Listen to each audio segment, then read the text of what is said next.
നമസ്കാരം. മാസ്റ്ററിങ് എഡ്യൂടെക്കിലേക്ക് എല്ലാവർക്കും സ്വാഗതം. അപ്പോൾ നമ്മൾ പവർ പോയിന്റ് ആണ് പഠിച്ചുകൊണ്ടിരുന്നത്. കഴിഞ്ഞ ക്ലാസ്സിൽ നമ്മൾ പവർ പോയിന്റിൻ്റെ ബേസിക് ആയിട്ടുള്ള കാര്യങ്ങൾ ഡിസ്കസ് ചെയ്തു. അതുപോലെ തന്നെ ഹോം ടാബിലെ ഗ്രൂപ്പുകളെ കുറിച്ചൊക്കെ നമ്മൾ പറഞ്ഞു.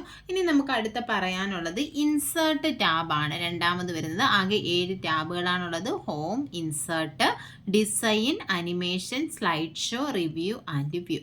അപ്പോൾ ഇൻസേർട്ട് ടാബ് നോക്കാം. ഇൻസേർട്ട് ടാബിനകത്ത് വരുന്നത് നമുക്ക് എന്താ ഇൻസേർട്ട് ചെയ്യാൻ വേണ്ടിയിട്ടുള്ള ഓപ്ഷൻസ് ആയിരിക്കും ഇൻസേർട്ട് ടാബിൽ വരുന്നത്. ഇതിനകത്തുള്ള ഗ്രൂപ്പുകൾ ഏതൊക്കെയാന്ന് വെച്ചാൽ ടേബിൾസ് ഉണ്ട്. അറിയാലോ എന്തിനാ ടേബിൾ ഇൻസേർട്ട് ചെയ്യാൻ വേണ്ടിയിട്ടായിരിക്കും.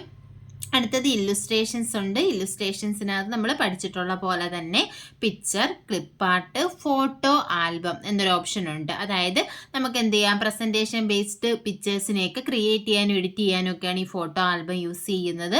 പിന്നെ ഉള്ളത് ഷേപ്സ് ആണ്. അതുപോലെ തന്നെ സ്മാർട്ട് ആർട്ട്, ചാർട്ട്, ഇത്രയുമാണ് ഇല്ലുസ്ട്രേഷനിൽ വരുന്നത്. അപ്പോൾ ഇല്ലുസ്ട്രേഷനിൽ വരുന്നത് picture, clipart, photo album, shapes, smart art, chart. പിന്നെ വരുന്നത് ലിങ്ക്സ് എന്ന് പറയുന്ന ഗ്രൂപ്പാണ്. ലിങ്ക്സിനകത്ത് വരുന്നത് ഹൈപ്പർ ലിങ്കും ആക്ഷനുമാണ്. പിന്നെ ഉള്ള അടുത്ത ഗ്രൂപ്പ് എന്ന് പറയുന്നത് ടെക്സ്റ്റ് ആണ്. ഞാൻ സ്പീഡ് പറയുന്നത് എന്താ വെച്ചാൽ ഇതെല്ലാം നമ്മൾ പഠിച്ചു കഴിഞ്ഞിട്ടുള്ള കാര്യമാണ്, അതുകൊണ്ടാണ്.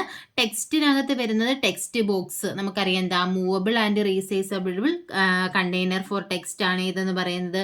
ടെക്സ്റ്റ് ബോക്സ് എന്ന് പറയുന്നത് ഇനി നമുക്ക് ബ്ലാങ്ക് ആയിട്ടുള്ള സ്ലൈഡ് ആണെന്നുണ്ടെങ്കിൽ അവിടെ പ്ലേസ് ഹോൾഡർ ഇല്ലെങ്കിൽ ടെക്സ്റ്റ് ബോക്സ് നമുക്ക് ആഡ് ചെയ്തിട്ട് വേണമെങ്കിലും ടെക്സ്റ്റിനെ ഇൻക്ലൂഡ് ചെയ്യാം.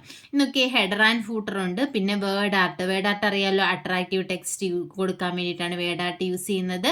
പിന്നെ ഡേറ്റ് ആൻഡ് ടൈം ഉണ്ട്, സ്ലൈഡ് നമ്പർ ഉണ്ട്, സിംബൽ, ഒബ്ജക്റ്റ്, ഇത്രയുമാണ് ടെക്സ്റ്റിനകത്ത് വരുന്നത്. അപ്പോൾ ഇൻസേർട്ട് ടാബിൽ വരുന്ന ഗ്രൂപ്പുകൾ tables, illustration, link, text, media clip, ഇത്രയുമാണ് വരുന്നത്. ടേബിൾ ക്രിയേറ്റ് ചെയ്യാം. ഇല്ലുസ്ട്രേഷനിൽ വരുന്നത് picture, clipart, photo album, smart art, shapes, chart. ലിങ്കിൽ വരുന്നത് ഹൈപ്പർ ലിങ്കും ആക്ഷനും. ടെക്സ്റ്റിൽ വരുന്നത് text box, header and footer, word art, date and time, symbol, object, ഇത്രയുമാണ് ഇതിനകത്ത് വരുന്നത്. ടെക്സ്റ്റിനകത്ത് വരുന്നത് സ്ലൈഡ് നമ്പർ അതുമുണ്ട്. അടുത്ത മീഡിയ ക്ലിപ്പിൽ എന്താ മൂവീസ്, സൗണ്ട്, അതായത് നമ്മുടെ സ്ലൈഡിനകത്തേക്ക് എന്തെങ്കിലും വീഡിയോസ് വേണമെങ്കിൽ നമുക്ക് ആഡ് ചെയ്യാം. അതുപോലെ തന്നെ ഓഡിയോസ് വേണമെങ്കിൽ നമുക്ക് ആഡ് ചെയ്യാം. അപ്പം ഇതിന് വേണ്ടിയിട്ടാണ് മീഡിയ ക്ലിപ്സ്. എന്തൊക്കെ ആഡ് ചെയ്യാൻ പറ്റും? മൂവീസും സൗണ്ട്. മൂവീസ് എന്ന് പറയുന്നത് വീഡിയോസ് ആഡ് ചെയ്യാൻ വേണ്ടിയിട്ടാണ്. നോക്കി അതിനകത്ത് click here to insert and animated clip ആർട്ടുകൾ, വീഡിയോസ് അങ്ങനെയുള്ളതുണ്ടെങ്കിൽ നമുക്ക് ഇതിനകത്തേക്ക് ആഡ് ചെയ്യാം. അതുപോലെ തന്നെ സൗണ്ട് എന്ന് പറഞ്ഞാൽ എന്താണ്, ആഡ് മ്യൂസിക്കോ അങ്ങനെയൊക്കെയുള്ള കാര്യങ്ങൾ, ഓഡിയോസൊക്കെ നമുക്ക് എന്ത് ചെയ്യാം, ഇതിനകത്ത് ആഡ് ചെയ്യാം. പിന്നെ അടുത്ത ടാബ് എന്ന് പറയുന്നത് ഡിസൈൻ ടാബാണ്. ഡിസൈൻ ടാബിനകത്ത് വരുന്ന ഗ്രൂപ്പുകൾ ഏതൊക്കെയാണെന്ന് വെച്ചാൽ പേജ് സെറ്റപ്പ് ഉണ്ട്, തീംസ് ഉണ്ട്, ബാക്ക്ഗ്രൗണ്ട് ഉണ്ട്. ഈ 3 ഗ്രൂപ്പുകളാണ് ഡിസൈൻ ടാബിനകത്ത് വരുന്നത്. Page setup, themes, background. ഇനി നോക്കിയേ, പേജ് സെറ്റപ്പിനകത്ത് വരുന്ന ഏതൊക്കെയാണ്? പേജ് സെറ്റപ്പും ഉണ്ട്, സ്ലൈഡ് ഓറിയന്റേഷനും ഉണ്ട്. പേജ് സെറ്റപ്പും സ്ലൈഡ് ഓറിയന്റേഷനും. ഇനി പേജ് സെറ്റപ്പ് നമുക്കൊന്ന് എടുത്ത് നോക്കാം. ഇതാണ് പേജ് സെറ്റപ്പിൽ ക്ലിക്ക് ചെയ്യുമ്പോൾ വരുന്ന ഡയലോഗ് ബോക്സ്. ഇതാണ് പേജ് സെറ്റപ്പ് ഡയലോഗ് ബോക്സ്. ഇതിനകത്ത് നമുക്ക് സ്ലൈഡ് സൈസ്ഡ് ഫോർ എങ്ങനെയൊക്കെ വേണം നമ്മുടെ സ്ലൈഡ്, അതായത് ഓൺ സ്ക്രീൻ ഷോ, അതായത് ഓരോ റേഷ്യോ ഉണ്ട്. ആ റേഷ്യോ A3 പേപ്പർ, നമ്മുടെ സ്ലൈഡിൻ്റെ സൈസ് നമുക്ക് സെലക്ട് ചെയ്യാം. നമ്മൾ വേർഡിനകത്ത് പേജസിൻ്റെ സൈസ് നമ്മൾ സെലക്ട് ചെയ്യുമല്ലോ, A3 ആണോ A4 ആണോ അങ്ങനെയൊക്കെ. അതുപോലെയാണ് ഇതിനകത്തും റേഷ്യോ സെലക്ട് ചെയ്ത് കൊടുക്കാം. അതുപോലെ തന്നെ ലെറ്റർ പേപ്പർ, അങ്ങനെ ലെഡ്ജർ പേപ്പർ ഉണ്ട്, A3 ഉണ്ട്, A4 ഉണ്ട്. അതിലേത് വേണമെങ്കിൽ നമുക്ക് സെലക്ട് ചെയ്ത് കൊടുക്കാം. അതുപോലെ തന്നെ വിഡ്ത്ത് അഡ്ജസ്റ്റ് ചെയ്ത് കൊടുക്കാം, ഹൈറ്റ് അഡ്ജസ്റ്റ് ചെയ്ത് കൊടുക്കാം, നമ്പർ ഓഫ് സ്ലൈഡ്സ് കൊടുക്കാം. പിന്നെ ഇതിൽ വരുന്ന എന്താണ്? ഓറിയന്റേഷൻ ആണ്. ഓറിയന്റേഷൻ സ്ലൈഡ്സിൻ്റെ ഓറിയൻറ്റേഷനും ഉണ്ട്. അതുപോലെ തന്നെ notes, handout and outline ഓറിയൻറ്റേഷനും ഉണ്ട്. അപ്പം മാസ്റ്റർ സ്ലൈഡ്സ്, നോട്ട്സ് മാസ്റ്റർ, അതുപോലെ തന്നെ ഹാൻഡ് ഔട്ട് മാസ്റ്റർ എന്ന് പറയുന്ന മാസ്റ്റർ സ്ലൈഡ്സ് നമുക്കിനി പഠിക്കാനുണ്ട്.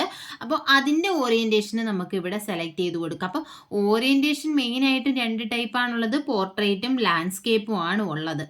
അപ്പോൾ സ്ലൈഡ്സിൻ്റെ ഡീഫോൾട്ടായിട്ടുള്ള ഓറിയൻറ്റേഷൻ ഇവിടെ നോക്കിയേ. ഇവിടെ നോക്കുമ്പോൾ നമുക്ക് അറിയാൻ പറ്റും, നമ്മളിപ്പോൾ എടുത്തു കഴിഞ്ഞപ്പോൾ ഇവിടെ സെലക്ട് ആയി കിടക്കുന്ന ഏതാണ്? ലാൻഡ്സ്കേപ്പ് ആണ്. അപ്പോൾ സ്ലൈഡിൻ്റെ എക്സാമിന് പലതവണയും ചോദിച്ചിട്ടുള്ള ക്വസ്റ്റ്യൻ ആണ്. പവർ പോയിന്റ് പ്രസൻറ്റേഷനിലെ സ്ലൈഡിൻ്റെ ഡീഫോൾട്ടായിട്ടുള്ള ഓറിയൻറ്റേഷൻ ഏതാണ് ലാൻഡ്സ്കേപ്പിലായിരിക്കും ഡീഫോൾട്ടായിട്ടുള്ള ഓറിയൻറ്റേഷൻ എന്ന് പറയുന്നത്. ഇനി നമുക്ക് പോർട്രേറ്റ് വേണമെങ്കിൽ ആക്കി കൊടുക്കാം. പക്ഷേ ഇവിടെ നോക്കിയേ, നോട്ട്സ്, ഹാൻഡ് ഔട്ട്, ഔട്ട്ലൈൻ്റെ ഒക്കെ എന്തായിരിക്കും, പോർട്രേറ്റ് ആയിരിക്കും ഡീഫോൾട്ടായിട്ടുള്ള ഓറിയൻറ്റേഷൻ എന്ന് പറയുന്നത്. ഇതാണ് പേജ് സെറ്റപ്പിൽ വരുന്നത്. അപ്പോൾ പേജ് സെറ്റപ്പ് ഓപ്ഷൻ ഉണ്ട്, സ്ലൈഡ് ഓറിയൻറ്റേഷൻ ഉണ്ട്. ഇപ്പോൾ ഇവിടെ സ്ലൈഡ് ഓറിയൻറ്റേഷൻ എടുത്താലും നമുക്ക് കാണാം. ഞാൻ ഈ ഓറിയൻറ്റേഷനിൽ ക്ലിക്ക് ചെയ്യുമ്പോൾ 2 ഓറിയൻറ്റേഷനാണുള്ളത്, പോർട്രേറ്റും ലാൻഡ്സ്കേപ്പും. അപ്പോൾ ഇവിടെ നോക്കിയേ, നമ്മളിത് ക്ലിക്ക് ചെയ്ത് കഴിയുമ്പോൾ ഇവിടെ സെലക്ട് ആയി കിടക്കുന്ന ഏതാണ്, ലാൻഡ്സ്കേപ്പാണ് സെലക്ട് ആയി കിടക്കുന്നത്. ഇത് ഏത് മോഡലുള്ളതാണ്, ലാൻഡ്സ്കേപ്പ് ഓറിയൻറ്റേഷൻ ആണ്. പോർട്രേറ്റ് നമ്മൾ കൊടുത്തു കഴിഞ്ഞാൽ ഇതുപോലെ നമ്മുടെ പേജസ്, വേഡിലൊക്കെയുള്ള പേജ് ഉണ്ടല്ലോ, വേഡിലൊക്കെ എന്താണ്, പോർട്രേറ്റ് ഓറിയൻറ്റേഷൻ ആണ്. അപ്പം പവർ പോയിന്റിലാണെന്നുണ്ടെങ്കിൽ ഡീഫോൾട്ടായിട്ടുള്ള ഓറിയൻറ്റേഷൻ ഏതാണെന്ന് ചോദിച്ചാൽ അത് ലാൻഡ്സ്കേപ്പ് ആണ്, തെറ്റിപ്പോകരുത്. പിന്നെ പേജ് സെറ്റപ്പ് കഴിഞ്ഞാൽ വരുന്നത് തീംസ് ആണ്. തീംസ് എന്തിനു വേണ്ടിയിട്ടാണ് നമുക്കറിയാമല്ലോ, എന്താ, പ്രീ ഡിഫൈൻഡ് ആയിട്ടുള്ള സ്റ്റൈൽസ് കൊടുക്കാൻ വേണ്ടിയിട്ടാണ് ഏത് യൂസ് ചെയ്യുന്നത്, തീംസ് യൂസ് ചെയ്യുന്നത്. ഇപ്പം നോക്കിയേ, എനിക്കിപ്പോൾ ഏത് തീം വേണം, ഇതിനകത്ത് ഒരുപാട് തീംസ് ഉണ്ട്, ഇതിൽ ഏത് വേണമെങ്കിലും നമുക്ക് സെലക്ട് ചെയ്യാം. അതുപോലെ തന്നെ മൈക്രോസോഫ്റ്റ് ഓഫീസിൻ്റെ ഓൺലൈനായിട്ട് മോർ തീംസ് ഉണ്ട്. പിന്നെ തീംസ് നമുക്ക് ബ്രൗസ് ചെയ്യാം. അപ്പം നമുക്ക് ഇതിനകത്ത് ഞാനിപ്പോൾ എൻ്റെ ഒരു സ്ലൈഡ്, ഇപ്പം ഞാൻ 2-3 സ്ലൈഡ് ഞാൻ ആഡ് ചെയ്യട്ടെ. അപ്പോൾ ഒരു 4 സ്ലൈഡ് ഞാൻ ഇവിടെ ആഡ് ചെയ്തിട്ടുണ്ട്. അപ്പോൾ ആദ്യത്തെ സ്ലൈഡ് ഞാൻ എടുത്തു, അതിനകത്ത് ഡിസൈനിൽ പോയിട്ട് ഞാനൊരു തീം സെലക്ട് ചെയ്തു. കണ്ടോ, ഇതാണ് എൻ്റെ തീം എന്ന് പറയുന്നത്. അപ്പം ഞാൻ ഏതാണോ സെലക്ട് ചെയ്തത് അതാണ് എല്ലാ സ്ലൈഡിനും വന്നിരിക്കുന്നത്. കണ്ടോ, ഇപ്പം ഞാൻ ഇത് സെലക്ട് ചെയ്യുകയാണെന്നുണ്ടെങ്കിൽ എല്ലാ സ്ലൈഡിനും ആ ഒരു തീമായിരിക്കും വരുന്നത്. നമ്മൾ ഇത് സെലക്ട് ചെയ്യുകയാണെന്നുണ്ടെങ്കിൽ എല്ലാ സ്ലൈഡിനും അതായിരിക്കും വരുന്നത്. ഇനി നമുക്ക് ഒരു പർട്ടിക്കുലർ തീം ഓരോ സ്ലൈഡിനും കൊടുക്കണമെങ്കിൽ നമുക്ക് അങ്ങനെയും കൊടുക്കാം. ഇപ്പോൾ ഇവിടെ നോക്കി, ഞാൻ ഇപ്പോൾ 2ാമത്തെ സ്ലൈഡ് സെലക്ട് ചെയ്തിട്ട് ഈ ഒരു തീം എനിക്ക് 2ാമത്തെ സ്ലൈഡിന് മാത്രം കൊടുക്കണം. അങ്ങനെയാണെന്നുണ്ടെങ്കിൽ ഈ ഒരു തീമിൽ വെച്ചിട്ട് നമ്മൾ റൈറ്റ് ബട്ടൺ ക്ലിക്ക് ചെയ്യുക. റൈറ്റ് ബട്ടൺ ക്ലിക്ക് ചെയ്യുമ്പോൾ ഇവിടെ ഓപ്ഷൻ ഉണ്ട്, അപ്ലൈ ടു ഓൾ സ്ലൈഡ് ഉണ്ട്, അപ്ലൈ ടു സെലക്റ്റഡ് സ്ലൈഡ് ഉണ്ട്, സെറ്റ് ആസ് ഡീഫോൾട്ട് തീം ഉണ്ട്, add gallery to quick access tool bar ഉണ്ട്. ഇതിനകത്ത് നമുക്ക് ഒരു പർട്ടിക്കുലർ സ്ലൈഡിന് മാത്രം കൊടുത്താൽ മതിയെങ്കിൽ അപ്ലൈ ടു സെലക്റ്റഡ് സ്ലൈഡ് എന്ന് പറയുന്ന ഓപ്ഷൻ കൊടുക്കാം.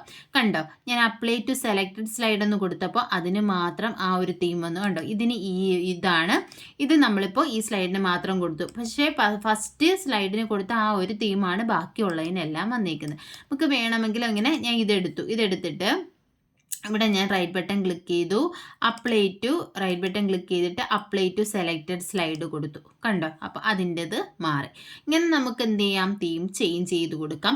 അതുപോലെ തന്നെ ഈ തീംസിനകത്ത് ഇവിടെ കളർ, ഫോണ്ട്, എഫക്റ്റ് ഉണ്ട്. അപ്പോൾ ഇതിനകത്ത് കളർ കോമ്പിനേഷൻ വേണമെങ്കിൽ നമുക്ക് ചേഞ്ച് ചെയ്ത് കൊടുക്കാം. കണ്ടോ, അവിടെ മാറുന്നുണ്ട്. ഓരോന്ന് എടുക്കുമ്പോഴും നമുക്ക് അവിടെ കളർ കോമ്പിനേഷൻ നമുക്ക് ഇഷ്ടമുള്ളത് നമുക്ക് ഇവിടെ നിന്ന് ചേഞ്ച് ചെയ്ത് കൊടുക്കാം.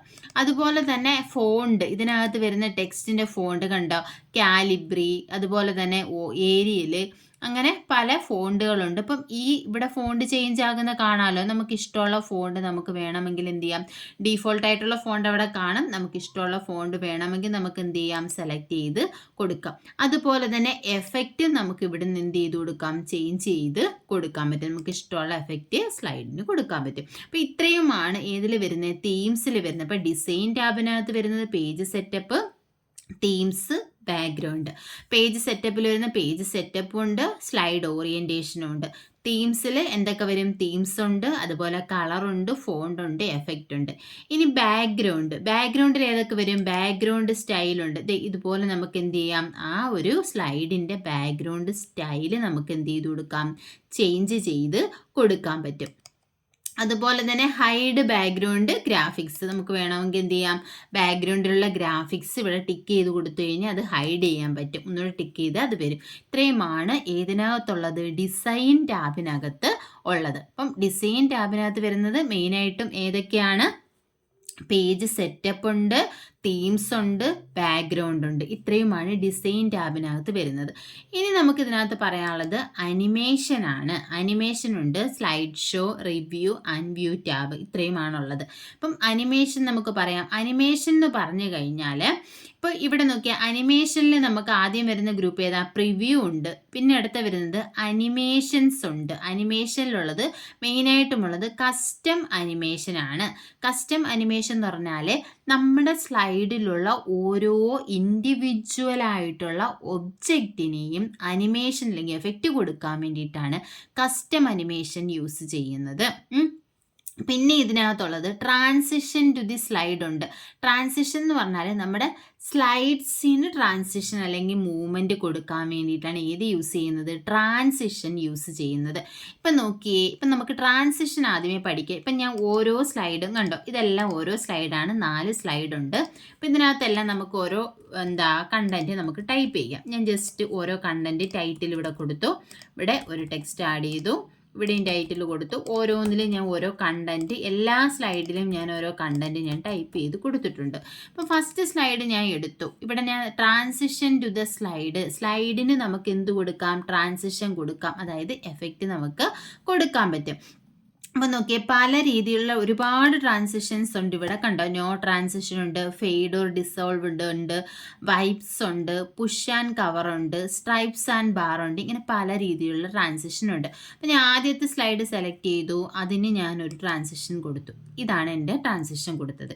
ഇനി നമുക്ക് എന്ത് ചെയ്യാം, ഇവിടെ രണ്ടാമത്തെ സ്ലൈഡ് കൊടുത്തിട്ട് വേണമെങ്കിൽ അത് തന്നെ ട്രാൻസിഷൻ കൊടുക്കാം, അല്ലെങ്കിൽ വേറെ ട്രാൻസിഷൻ വേണമെങ്കിൽ നമുക്ക് കൊടുക്കാം. ഇങ്ങനെ ഓരോ സ്ലൈഡിന് നമുക്ക് ഇഷ്ടമുള്ള ട്രാൻസിഷൻ നമുക്ക് അപ്ലൈ ചെയ്ത് കൊടുക്കാൻ പറ്റും. ഇങ്ങനെ നമ്മൾ ട്രാൻസിഷൻ കൊടുത്തിട്ട് ഇവിടെ കണ്ടോ, ട്രാൻസിഷൻ സൗണ്ട്, ട്രാൻസിഷന് വേണമെങ്കിൽ നമുക്ക് എന്ത് ചെയ്യാം, സൗണ്ട് കൊടുക്കാം. ട്രാൻസിഷൻ സ്പീഡ് ഉണ്ട്, സ്പീഡ് ഏതൊക്കെയാണുള്ളത്, സ്ലോ, മീഡിയം, ഫാസ്റ്റ്. ഇവിടെ നമുക്ക് സ്ലോ ആയിട്ടാണ് നമ്മുടെ ട്രാൻസിഷൻ വരേണ്ടെങ്കിൽ സ്ലോ ഓപ്ഷൻ കൊടുക്കാം. ഇനി ഒരു മീഡിയം സ്പീഡിൽ വരണമെങ്കിൽ മീഡിയം കൊടുക്കാം, അല്ല ഫാസ്റ്റായിട്ട് വരണമെങ്കിൽ ഫാസ്റ്റ് കൊടുക്കാം. നമുക്ക് ഇഷ്ടമുള്ളത് നമുക്ക് കൊടുക്കാം. ഇനി എന്താ, അപ്ലൈ ടു ഓൾ സ്ലൈഡ്, എല്ലാ സ്ലൈഡിനും ഈ ട്രാൻസിഷൻ കൊടുക്കണം എന്നുണ്ടെങ്കിൽ നമുക്ക് എന്ത് ചെയ്യാം, അപ്ലൈ ടു ഓൾ സ്ലൈഡ് കൊടുക്കാം. പിന്നെ ഇവിടെ വരുന്നത് അഡ്വാൻസ് സ്ലൈഡ് ഉണ്ട്. അതായത് അഡ്വാൻസ് സ്ലൈഡിൽ വരുന്ന ഓപ്ഷൻ ഓൺ മൗസ് ക്ലിക്കും ഉണ്ട്, ഓട്ടോമാറ്റിക്കലി ആഫ്റ്ററും ഉണ്ട്. ഓൺ മൗസ് ക്ലിക്ക് എന്ന് പറഞ്ഞാൽ നമ്മൾ സ്ലൈഡ് ഷോ എടുക്കുന്ന സമയത്ത് ഫസ്റ്റ് സ്ലൈഡ് വന്നിട്ട് നമുക്ക് അടുത്ത സ്ലൈഡിലേക്ക് പോകുമ്പോൾ മൗസ് വെച്ച് നമ്മൾ ക്ലിക്ക് ചെയ്താൽ മാത്രമേ അടുത്ത സ്ലൈഡിലേക്ക് പോകത്തുള്ളൂ. ഇപ്പോൾ പ്രസൻറ്റേഷൻ അവതരിപ്പിക്കുന്ന നമുക്കറിയാലോ, ഫസ്റ്റ് സ്ലൈഡ് കാണും, അതിനകത്ത് കുറച്ച് പോയിന്റ്സ് കാണും, അവരത് എക്സ്പ്ലെയിൻ ചെയ്തിട്ട് അടുത്ത് നമ്മൾ ക്ലിക്ക് ചെയ്യുമ്പോൾ അടുത്ത ഇതിലേക്ക് പോകും. ഇനി ഓട്ടോമാറ്റിക്കലി ആഫ്റ്റർ എന്ന് പറയുന്ന ഒരു ഓപ്ഷൻ ഉണ്ട്. അതായത് നമുക്ക് ഫസ്റ്റ് സ്ലൈഡ് ഒരു 10 മിനിറ്റ് നമുക്ക് സെറ്റ് ചെയ്യണം. ആ ഒരു 10 മിനിറ്റ് കൊണ്ട് ആ സ്ലൈഡിലുള്ള കാര്യങ്ങൾ നമ്മൾ ഡിസ്കസ് ചെയ്ത് തീർക്കണം. 10 മിനിറ്റ് കഴിയുമ്പോൾ അടുത്ത സ്ലൈഡിലേക്ക് പോകണം. അപ്പം നമുക്ക് എന്ത് ചെയ്യാം, ഓട്ടോമാറ്റിക്കലി ഒരു 10 മിനിറ്റ് മാക്സിമം സമയം അതിന് നമ്മൾ സെറ്റ് ചെയ്ത് കൊടുക്കാൻ പറ്റും. അതാണ് ഓട്ടോമാറ്റിക്കലി ആഫ്റ്റർ. ഇവിടെ നമുക്ക് എന്ത് ചെയ്ത് കൊടുക്കാം, ഓട്ടോമാറ്റിക്കലി അടുത്ത സ്ലൈഡിലേക്ക് പോകാനുള്ള ടൈം സെറ്റ് ചെയ്ത് കൊടുക്കാം. ഇപ്പോൾ ഇവിടെ ഓൺ മൗസ് ക്ലിക്കാണ് കിടക്കുന്നത്. അപ്പോൾ ഓട്ടോമാറ്റിക്കലി കൊടുത്താൽ ഓട്ടോമാറ്റിക്കലി അടുത്ത സ്ലൈഡിലേക്ക് പോകും. അപ്പോൾ ഇത്രയുമാണ് അനിമേഷൻസിനകത്ത് പറയാനുള്ളത്. അപ്പോൾ അനിമേഷനിൽ നമ്മൾ കസ്റ്റം അനിമേഷൻ പറഞ്ഞില്ല, ട്രാൻസിഷനാണ് പറഞ്ഞത്. ട്രാൻസിഷൻ ഏതിന് എഫക്റ്റ് കൊടുക്കാനാണ് യൂസ് ചെയ്യുന്നത്, സ്ലൈഡ്സിന്, അതായത് നമ്മുടെ സ്ലൈഡിന് എഫക്റ്റ് കൊടുക്കാൻ, സ്ലൈഡിന് ഇതുപോലെയുള്ള എഫക്റ്റ് അല്ലെങ്കിൽ മൂവ്മെൻറ്റ് കൊടുക്കാൻ വേണ്ടിയിട്ടാണ് ഏത് യൂസ് ചെയ്യുന്നത്, ട്രാൻസിഷൻ യൂസ് ചെയ്യുന്നത്. ഇനി ഒരു ഓപ്ഷൻ ഉണ്ട്, എന്താ, അനിമേഷനിൽ വരുന്നത് കസ്റ്റം അനിമേഷൻ ആണ്. കസ്റ്റം അനിമേഷൻ എന്ന് പറഞ്ഞാൽ ഇതിനകത്തുള്ള ഓരോ ഒബ്ജക്റ്റിനും നമുക്ക് മൂവ്മെൻറ്റോ എഫക്റ്റോ കൊടുക്കാൻ വേണ്ടിയിട്ടാണ് ഏത് യൂസ് ചെയ്യുന്നത്, കസ്റ്റം അനിമേഷൻ യൂസ് ചെയ്യുന്നത്. അപ്പം നോക്കിയേ, ഇപ്പം ഇവിടെ എൻ്റെ ഫസ്റ്റ് സ്ലൈഡാണ്, ഇവിടെ ഒരു ഒബ്ജക്റ്റ് ഉണ്ട്, ഞാൻ ഈ ഒരു പ്ലേസ് ഹോൾഡർ സെലക്ട് ചെയ്തു, ഇതിനകത്തൊരു ഒബ്ജക്റ്റ് ഉണ്ട്. ഇതിന് കണ്ടോ, ഇപ്പം നമ്മൾ സെലക്ട് ചെയ്ത് കഴിഞ്ഞപ്പോൾ ഈ അനിമേറ്റ്, ഇവിടെ എന്താണ്, നോ അനിമേഷനാണ് കിടക്കുന്നത്. ഇപ്പം ഇവിടെ നമുക്ക് എന്ത് ചെയ്യാം, ഇവിടെ നമുക്ക് ഇവിടുന്ന് ഇഷ്ടമുള്ള അനിമേഷൻ നമുക്ക് എടുത്തു കൊടുക്കാം, അല്ലെങ്കിൽ ഇവിടെയും കസ്റ്റം അനിമേഷൻ ഉണ്ട്, ഇവിടെയും കസ്റ്റം അനിമേഷൻ ഉണ്ട്. ഇനി ഞാൻ ഈ കസ്റ്റം അനിമേഷൻ സെലക്ട് ചെയ്തപ്പോൾ ഇവിടെ ഒരു വന്നേക്കുന്ന കണ്ടല്ലോ. അപ്പം ഈ ഒരു വിൻഡോ ഇവിടെ വന്നിട്ടുണ്ട്. ഇവിടെ കണ്ടോ, ആഡ് എഫക്റ്റ് എന്ന് പറയുന്ന ഓപ്ഷൻ ഉണ്ട്. അപ്പോൾ ഈ ആഡ് എഫക്റ്റിൽ 4 ഓപ്ഷൻ കണ്ടോ, എൻട്രൻസ് ഉണ്ട്, എംഫസിസ് ഉണ്ട്, എക്സിറ്റ് ഉണ്ട്, മോഷൻ പാത്ത് ഉണ്ട്. അപ്പോൾ കസ്റ്റം അനിമേഷനിൽ ആഡ് എഫക്റ്റിൽ മെയിനായിട്ടുമുള്ളത് ഏതൊക്കെയാണ്, entrance, emphasis, exit, motion path. ഇതും എക്സാമിന് ചോദിച്ചിട്ടുണ്ട്. അപ്പോൾ എൻട്രൻസിൽ തന്നെ ഒരുപാട് ഓപ്ഷൻസ് ഉണ്ട്, blinds, box, check board, diamond, അതുപോലെ തന്നെ മോർ എഫക്റ്റ് ഉണ്ട്. ഇനി എംഫസിസ് എടുത്താൽ അതിനകത്തുണ്ട് change font size, grow font, അങ്ങനെയുള്ള ഓപ്ഷൻസ്. പിന്നെ ഉള്ളത് എക്സിറ്റ് ഉണ്ട്. എക്സിറ്റിനകത്ത് എന്താ പല option, blinds, box, check board ഉണ്ട്. മോഷൻ പാത്ത് ഉണ്ട്, ഡയഗണൽ ഡൗൺ ഉണ്ട്, ഡയഗണൽ അപ്പ് ഉണ്ട്, ഡൗൺ, ലെഫ്റ്റ്, റൈറ്റ്, അങ്ങനെ കുറേ ഓപ്ഷൻസ് ഉണ്ട്. ഇതിൽ നമുക്ക് ഏത് വേണമെങ്കിലും കൊടുക്കുക. ഇപ്പം ഞാൻ എൻട്രൻസ് എടുത്തിട്ട് അതിനകത്ത് ഞാൻ ബ്ലൈൻഡ്സ് കൊടുത്തു. കണ്ടോ, ഈ രീതിയിലായിരിക്കും വരുന്നത്. ഇനി നമുക്കത് വേണ്ട, ഞാൻ എൻട്രൻസ് എടുത്തിട്ട് ചെക്കർ ബോർഡ് കൊടുക്കുകയാണെന്നുണ്ടെങ്കിൽ ഏതിലേക്ക് പോകും? അതിന് ചെക്കർ ബോർഡ് കൊടുക്കുകയാണെങ്കിൽ ആ ഒരു ഓപ്ഷനിലേക്ക് പോകും. ഇനി എൻട്രൻസ് എടുത്തിട്ട് നമ്മൾ ബോക്സ് കൊടുത്തു കഴിഞ്ഞാൽ ആ ഒരു അനിമേഷൻ ആയിരിക്കും ആ ഒരു ഒബ്ജക്റ്റിന് വരുന്നത്. കണ്ടോ, ഇപ്പോൾ ഇവിടെ 3 നമ്മൾ കൊടുത്തിട്ടുണ്ട്. ഇനി ഇവിടെയും ഉണ്ട് ഓപ്ഷൻസ്. എന്തൊക്കെയാണ്? ഓൺ ക്ലിക്ക് ഉണ്ട്, ഡയറക്ഷൻ ഇന്നുണ്ട്, സ്പീഡ്. അതായത് ഓൺ ക്ലിക്ക് സ്റ്റാർട്ട് ചെയ്യേണ്ട എങ്ങനെയാണ്? ഓൺ ക്ലിക്ക് ആണോ, വിത്ത് പ്രീവിയസ് ആണോ, ആഫ്റ്റർ പ്രീവിയസ് ആണോ, ഇങ്ങനെ 3 ഓപ്ഷൻ. മൗസ് ക്ലിക്ക് ചെയ്തിട്ട് വരണോ അതോ ഏതൊക്കെ രീതിയിൽ വരണോ എന്നുള്ളത് നമുക്ക് ഇവിടെ സെലക്ട് ചെയ്ത് കൊടുക്കാം. പിന്നെ ഡയറക്ഷൻ ഉണ്ട്. ഡയറക്ഷൻ ഇന്നും ഔട്ടും ഉണ്ട്. ഇന്ന് വേണോ ഔട്ട് വേണോ? ഔട്ട് എന്ന് പറഞ്ഞാൽ ആ രീതിയിൽ വരും. ഇന്ന് കൊടുത്തു കഴിഞ്ഞാൽ എന്താ ഇന്നിൻ്റെ ആ ഒരു ഇതിൽ വരും. പിന്നെ സ്പീഡ് എന്ന് പറയുന്നത് വെരി സ്ലോ ഉണ്ട്, മീഡിയം ഉണ്ട്, ഫാസ്റ്റ് ഉണ്ട്, വെരി ഫാസ്റ്റ് ഉണ്ട്. അപ്പോൾ കസ്റ്റം അനിമേഷനിലെ സ്പീഡ് എന്ന് പറയുന്നത് ഏതൊക്കെയാണ്? Very slow, medium, fast, very fast. Transition speed ആണെന്നുണ്ടെങ്കിൽ ഏതൊക്കെയുള്ളൂ? സ്ലോയും, മീഡിയവും, ഫാസ്റ്റ്, 3 ഉള്ളത്. അത് ഓർത്തിരിക്കാം. അപ്പോൾ ഇവിടെ നമുക്ക് ഏത് വേണം എന്നുള്ളത് നമുക്ക് സെലക്ട് ചെയ്ത് കൊടുക്കാൻ പറ്റും. അപ്പോൾ ഇങ്ങനെ നമുക്ക് എന്ത് ചെയ്യാം? ഓരോ ഒബ്ജക്റ്റിനെയും എടുത്തിട്ട് നമുക്ക് എന്ത് ചെയ്യാം? അനിമേഷൻ കൊടുക്കാം. ഇനിയിപ്പോൾ ഞാൻ അടുത്തതിന് ഞാൻ എന്ത് കൊടുത്തു? ഒരു അനിമേഷൻ കൊടുത്തു. അതുപോലെ തന്നെ ഓരോ സ്ലൈഡ് എടുത്തിട്ട് ആ ഓരോ സ്ലൈഡിലെയും ഓരോ പ്ലേസ് ഹോൾഡറിലെ ഒബ്ജക്റ്റിനെ നമുക്ക് സെലക്ട് ചെയ്തിട്ട് എന്ത് കൊടുക്കാം? നമുക്ക് അനിമേഷൻ കൊടുക്കാം. കണ്ടോ, അനിമേഷൻ കൊടുത്തു കഴിയുമ്പോൾ ഇവിടെ ഇങ്ങനെ കാണിക്കും. അങ്ങനെ നമുക്ക് ഓരോന്നിനെയും നമുക്ക് എടുത്തിട്ട് എന്ത് ചെയ്യാം? അനിമേഷൻ കൊടുക്കാൻ പറ്റും. ഇതാണ് കസ്റ്റം അനിമേഷൻ. നമ്മൾ പറഞ്ഞത് അനിമേഷൻ ഗ്രൂപ്പായിരുന്നു. അനിമേഷനിൽ ഏതൊക്കെ പറഞ്ഞിട്ടുണ്ട്? ഇപ്പോൾ അനിമേഷനകത്ത് വരുന്ന ഏതൊക്കെയാണ്? ഡിസൈൻ പറഞ്ഞു, അതുപോലെ തന്നെ അനിമേഷൻ പറഞ്ഞു. അനിമേഷനിൽ നമുക്ക് പ്രിവ്യൂ എടുത്ത് നോക്കാൻ പറ്റും.